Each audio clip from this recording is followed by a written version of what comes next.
అలా నేను మిస్ చేసావు. Amrapali dynamic IAS officer Sankranti సందర్భంగా జరిగినటువంటి దందాలను పట్టేశారు ఆవిడ. ఆ దందాలు వెనక ఎవరున్నారు అంటే మాజీ మంత్రి రోజా ఉన్నారనేటువంటి అనుమానం వ్యక్తం చేస్తున్నారు. రోజా అనుచరులు కొంతమంది రిసార్ట్లు, హోటల్స్, రెస్టారెంట్లను ఇప్పటికి కూడా నిర్వహిస్తున్నారు అనేటువంటి సమాచారం పర్యాటక శాఖ వద్ద ఉంది. అయితే సంక్రాంతి సందర్భంగా ఈ రిసార్ట్లు, హోటళ్ళు, రెస్టారెంట్లను ముందుగానే బుక్ చేసుకునేటువంటి వెసులుబాటు పర్యాటక శాఖ కల్పించింది. ఆన్లైన్లో ఎవరైనా రూమ్స్ బుక్ చేసుకోవచ్చు. హరిత హోటల్స్ చాలా ఉన్నాయి పర్యాటక శాఖ పరిధిలో. ఇవి కాకుండా రెస్టారెంట్లు ఉన్నాయి, హోటల్స్ ఉన్నాయి. వీటిల్లో ఆన్లైన్లో బుక్ చేసుకునేటువంటి అవకాశం ఉంది. అయితే అఫీషియల్గా గవర్నమెంట్కి సంబంధించినటువంటి వెబ్సైట్ ఉంది, దాంట్లో లాగిన్ అయ్యి బుక్ చేసుకోవాలి. సేమ్ టు సేమ్ అలాంటి సైట్లనే ఓపెన్ చేసి అలాంటి ప్లాట్ఫామ్ని క్రియేట్ చేసి కొంతమంది రోజాకు సంబంధించినటువంటి అనుచరులు ఈ రూమ్స్ని అలాగే రెస్టారెంట్లని హోటల్స్లో బుక్ చేసుకునేటువంటి వెసులుబాటు కల్పించి ఈ సంక్రాంతి సందర్భంగా చాలామందిని దోచేశారు అనేటువంటి విషయం ఇప్పుడు బయటపడింది. ఆ విషయాన్ని బయటకు తీసింది కూడా రీసెంట్గా పర్యాటక శాఖ సెక్రటరీగా జాయిన్ అయినటువంటి Amrapali IAS. So Amrapali IAS పర్యాటక శాఖలో ఉన్నటువంటి అవకతవకలు, అక్రమాలని ఒక్కొక్కటిగా బయటికి తవ్వుతున్నటువంటి పరిస్థితి ఇప్పుడు కనిపిస్తుంది. అందుకే సంక్రాంతి సందర్భంగా చేసినటువంటి దందా ఏదైతే ఉందో దాని మీద కాన్సన్ట్రేషన్ చేస్తూ ఇప్పుడు పత్రికా ప్రకటన కూడా జారీ చేశారు.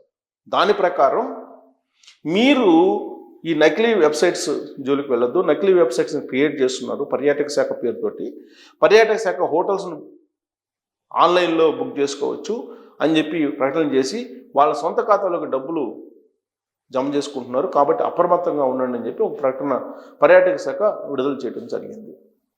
అంటే ఇప్పటి వరకు కూడా హోటళ్ళు, రెస్టారెంట్లు కానీ లేదంటే రిసార్ట్లు కానీ ఇవన్నీ కూడా పర్యాటక శాఖలో ఉన్నాయి.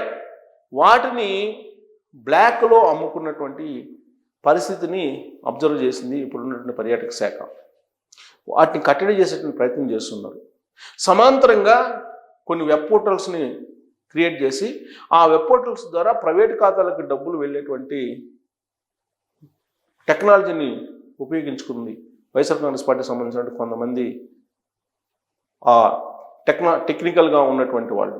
దీని వెనుక మాజీ మంత్రి ఉన్నారు అనేటువంటి అనుమానం ఇప్పుడున్నటువంటి ప్రభుత్వం వ్యక్తం చేస్తూ ఉంది. అందుకే అలర్ట్ చేసింది అందరినీ, మీరెవరు కూడా అఫీషియల్ సైట్లోని మాత్రమే మీరు రూమ్లు బుక్ చేసుకోండి. అందుకే అఫీషియల్ వెబ్సైట్ యొక్క లింక్ కూడా ఇప్పుడు అడ్వర్టైజ్మెంట్ రూపంలో ప్రచారం కూడా చేస్తూ ఉన్నారు. దీనంతటికి కారణం ఏంటంటే నకిలీ లింక్స్ ద్వారా నకిలీ లింకులు క్రియేట్ చేసి సేమ్ గవర్నమెంట్ లింకులు ఉండేటట్టు డబ్బులను డైవర్ట్ చేస్తున్నారండి. అంటే అధికారంలో ఉన్నప్పుడు లేనప్పుడు దందాలు జరుగుతున్నాయి పర్యాటక శాఖలో. దీనికి కారణం ఏంటంటే పూర్వపు గవర్నమెంట్ వాసనలు, పూర్వపు గవర్నమెంట్లో ఉన్నటువంటి వాళ్ళు ఇప్పటికీ కూడా పర్యాటక శాఖలో కొనసాగుతున్నారు అనేది వినిపిస్తూ ఉంది. అసలు చాలామంది అవుట్సోర్సింగ్ సిబ్బంది ప్రభుత్వంలో ఉన్నారు, రకరకాల శాఖల్లో ఉన్నారు, అలాగే కార్పొరేషన్లో ఉన్నారు. వీళ్ళందరినీ తొలగించేటువంటి కార్యక్రమానికి ఇప్పటి వరకు కూడా ప్రభుత్వం పూనుకోలేదు. ఆ రోజున వైఎస్ఆర్ కాంగ్రెస్ పార్టీ నియమించినటువంటి ఉద్యోగులే చాలామంది ఇప్పటికి కూడా కొనసాగుతున్నారు. వాళ్ళ ఖాతాల్లోకి ట్రెజరీ నుంచి డబ్బు వెళ్ళిపోతుంది.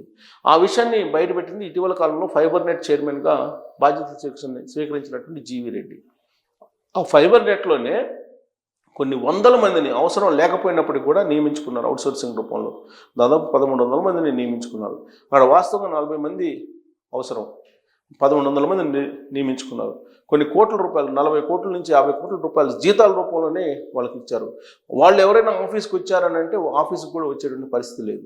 వైఎస్ఆర్ కాంగ్రెస్ పార్టీ కార్యకర్తలకి అకౌంట్లో డబ్బులు వేసేవాళ్ళు అనేది ఇప్పుడు ఇన్వెస్టిగేషన్లో ఇప్పుడు ప్రభుత్వం అనుమానిస్తుంది. ప్రధానంగా అవుట్సోర్సింగ్ ఉద్యోగస్తుల్ని నియామకం చేసుకొని వాళ్ళ కార్యకర్తలకి ప్రతి నెల జీతం రూపంలో ఇచ్చినటువంటి శాఖలు ఏవైనా ఉన్నాయని అంటే అది మైనింగ్, ఆ తర్వాత మైనింగ్తో పాటు లిక్కర్, ఎక్సైజ్ శాఖ, ఎక్సైజ్ శాఖ, దాంతోపాటు పర్యాటక శాఖ.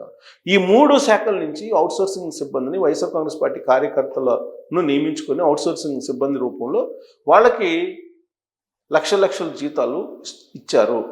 అది ఇప్పటికి కూడా ఆ దందా కొనసాగుతుంది అనేది జీవీ రెడ్డి ఇటీవల కాలంలో చెప్పినటువంటి మాట. ఆయన కార్పొరేషన్ బాధ్యతలు స్వీకరించిన తర్వాత ఇమీడియట్గా కొంతమంది ఎంప్లాయీస్ని తొలగించారు. కానీ ఇప్పటి వరకు కార్పొరేషన్ చైర్మన్లుగా బాధ్యతలు స్వీకరించినటువంటి అనేక మంది గతంలో పనిచేసినటువంటి ఎంప్లాయీస్ని కొనసాగిస్తూ ఉన్నారు. బహుశా అది అవగాహన లేనిదనమా, లేదా అవగాహన ఉన్నప్పటికీ కూడా వాళ్ళతోటి కులిడయ్యారా అనేటువంటి చర్చ కూడా ఇప్పుడు ప్రభుత్వంలో జరుగుతోంది. కొంతమంది ఉద్యోగులే గత ప్రభుత్వ వాసనతోటి ఇప్పటికి కూడా పనిచేస్తూ ఉన్నారు అనేది కూడా సర్వత్రా వినిపిస్తున్నటువంటి అంశం. ప్రత్యేకించి పర్యాటక శాఖలో అడుగడుగున అవినీతి అక్రమాలు ఉన్నాయి అనేది అందరికీ తెలిసినటువంటి విషయమే. దాని మీద ఎంక్వైరీ వేస్తారా అని అంటే అసలు ఆడుదాం ఆంధ్ర అనేటువంటి కార్యక్రమంలోనే కొన్ని కోట్ల రూపాయలు డిజిటల్ మీడియా ద్వారా ప్రచారం చేసి దాన్ని ఏదో సూట్ కేస్ కంపెనీ ద్వారా ఇచ్చారు ఆ ఫండ్స్ని అనేది కూడా అప్పట్లో వినిపించింది. మరి దాని మీద ఎంక్వైరీ వేస్తున్నామని చెప్పన్నారు. ఇప్పటి వరకు కూడా ఎంక్వైరీ వేయలేదు. ఇక పర్యాటక శాఖలో తిరుమల తిరుపతి దేవస్థానానికి సంబంధించిన టికెట్స్ని ప్రతిరోజు అమ్ముకునేవాళ్ళు. వాస్తవంగా తిరుమల తిరుపతి దేవస్థానం కొన్ని ఆర్టీసీ బస్సులకు వెసులుబాటు కల్పించింది. ఆయా ప్రాంతాల నుంచి ఆర్టీసీ బస్సుల్లో వెళ్ళేటువంటి వాళ్ళకి దర్శనం వేగంగా కావడానికి, శీఘ్ర దర్శనం కావడానికి టికెట్లను కేటాయించేది. ఆ కేటాయించినటువంటి టికెట్లను బ్లాక్లో అమ్ముకున్నారు.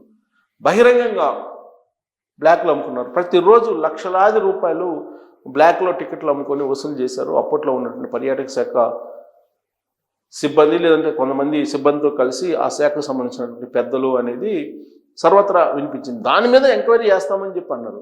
అంతేకాదు, అసలు మాజీ మంత్రి రోజా ఒకే ఫోన్ నెంబర్ తోటి కొన్ని వందల టికెట్లను ఆవిడ తీసుకున్నారు, ఆర్జిత సేవలను తీసుకున్నారు, ఆర్జిత సేవలను అమ్ముకున్నారు అనేది కూడా చెప్తున్నారు. కానీ ఎంక్వైరీ జరగలేదు ఇప్పటి వరకు.